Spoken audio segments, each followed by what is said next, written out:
अस्सलाम वालेकुम my YouTube family, welcome back to my kitchen. मैं हूँ रिदा। उम्मीद करती हूँ कि आप सब खैरियत से होंगे। मेरी तरफ से आप सबको रमज़ान की बहुत बहुत मुबारकबाद। अल्लाह ताला आपके खानों में बरकत दे और आपका दस्तरखान इसी तरह सजाए रखे, आमीन। आज मैं आप सबके लिए लेकर आई हूँ रमज़ान स्पेशल रेसिपी। जैसा कि चना चाट हमारे घरों में डेली बेसिस पे बनने वाली रेसिपी है ड्यूरिंग रमज़ान, तो आज मैं आप सबके लिए लेकर आई हूँ क्रीमी चना चाट की रेसिपी। तो चलिए इंग्रेडिएंट्स की तरफ चलते हैं जी। तो यहाँ पर मैंने बूंदियाँ ली हैं। बूंदियों को मैंने 1 से 2 घंटे के लिए भिगो दिया था। चने लिए हैं बॉइल्ड, मैंने 1 कप। चनों को मैंने ओवरनाइट के लिए मीठा सोडा डालकर भिगो दिया था और सुबह मैंने इसका पानी ड्रेन आउट करके इसमें ताज़ा पानी शामिल करके और थोड़ा सा नमक शामिल करके इसको बॉइल कर लिया था।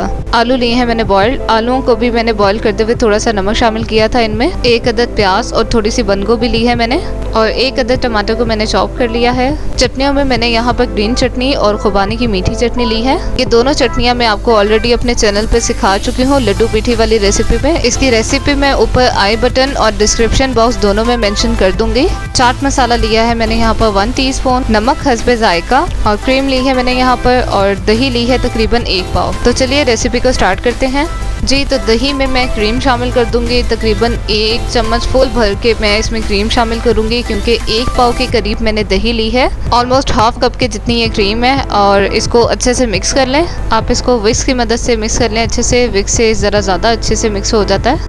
अब मैं इसमें चाट मसाला और नमक शामिल कर दूंगी और इसे अच्छे से मिक्स कर लूँगी।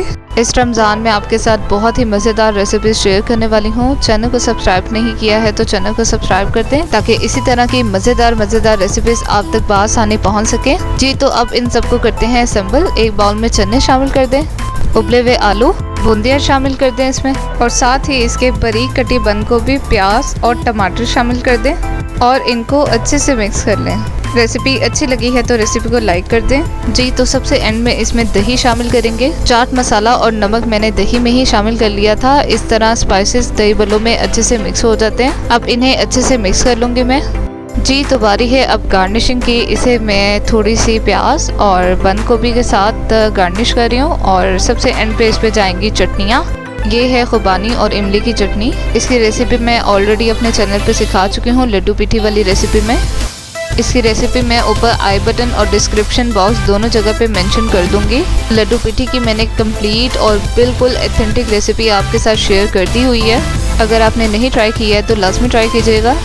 अब बारी है ग्रीन चटनी की। इसकी रेसिपी भी आपको लड्डू पीठी वाली रेसिपी में मिल जाएगी। मैं यहाँ पर चम्मच की मदद से ही गार्निशिंग कर रही हूँ सॉसेस की। आप चाहें तो इसे केचप बॉटल में शामिल करके उसे गार्निश कर सकते हैं।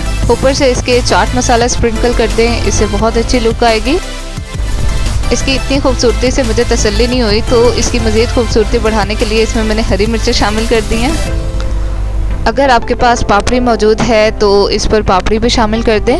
सो finally our chana chaat is ready to serve. Recipe अच्छी लगी हो तो रेसिपी को कर दें लाइक और शेयर। चैनल को सब्सक्राइब करना और बेल आइकन को प्रेस करना मत भूलिएगा। इंशाल्लाह फिर मिलेंगे एक न्यू रेसिपी के साथ। जब तक के लिए अल्लाह हाफिज़।